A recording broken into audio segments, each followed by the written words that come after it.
തീവ്രവാദിയായ ഒരു ഗുണ്ടയുടെ തല വൃത്തിയാക്കുന്നതിനിടയിൽ അബദ്ധത്തിൽ സ്ത്രീയുടെ കൈ തെന്നി ഗുണ്ടയുടെ അഭിമാനമായ നീണ്ട മുടിപ്പിന്നി ബ്രെയ്ഡ് മുറിച്ചു. ഇത് കണ്ട് 3 പേരും പരിഭ്രാന്തരായി. ഗുണ്ടയുണർന്നാൽ ആരും രക്ഷപ്പെടില്ലെന്ന് അവർക്ക് തോന്നി. അപ്പോൾ കർലിക്കൊരു ബുദ്ധി തോന്നി. അവൻ തന്റെ പഴയ വിദ്യ ഉപയോഗിച്ച് മുടിപ്പിന്നി ഒരു മിസൈൽ പോലെ വാതിലിന് പുറത്തേക്കെറിഞ്ഞു. പിന്നീട് മുടിപ്പിന്നി ഉണ്ടാക്കാനായി കർലി ഗുണ്ടയുടെ തലയുടെ ഇരുവശത്തുമുള്ള മുടിയിൽ പിടിച്ച് ശക്തിയായി വലിച്ചു. ഇത് കാരണം ഗുണ്ടയുടെ മുഖം കോടിപ്പോയി ഒരു മീം പോലെയായി. ഇത് കണ്ട് അടുത്തുള്ള കഷണ്ടിക്കാരനായ കൂട്ടുകാരൻ പേടിച്ചു. എങ്കിലും ജീവൻ രക്ഷിക്കാൻ വേണ്ടി കർലി കൂടുതൽ പരിശ്രമിച്ചു. ഒടുവിൽ ഒറിജിനലിന് സമാനമായ ഒരു മുടിപ്പിന്നി ഉണ്ടാക്കി. എന്നാൽ അപ്പോഴേക്കും ഗുണ്ടയുടെ മുഖം പൂർണ്ണമായും വികൃതമായിരുന്നു. ആ മുഖത്തോടെ ഗുണ്ട ഉണർന്നാൽ രക്ഷയില്ലെന്ന് കരുതി പുറത്തുപോയി യഥാർത്ഥ മുടിപ്പിന്നി കണ്ടെത്തി പശവെച്ച് ഒട്ടിക്കാൻ അവർ തീരുമാനിച്ചു. അവർ പുറത്തു വന്നപ്പോൾ മുടിപ്പിന്നി കാണാനില്ലായിരുന്നു.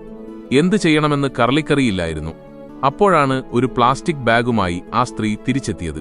അവൾ മുടിപ്പിന്നി കണ്ടെത്തിയെന്ന് എല്ലാവരും കരുതിയെങ്കിലും ബാഗിനുള്ളിൽ മറ്റെന്തോ നിഗൂഢമായ ഒന്നായിരുന്നു ഉണ്ടായിരുന്നത്.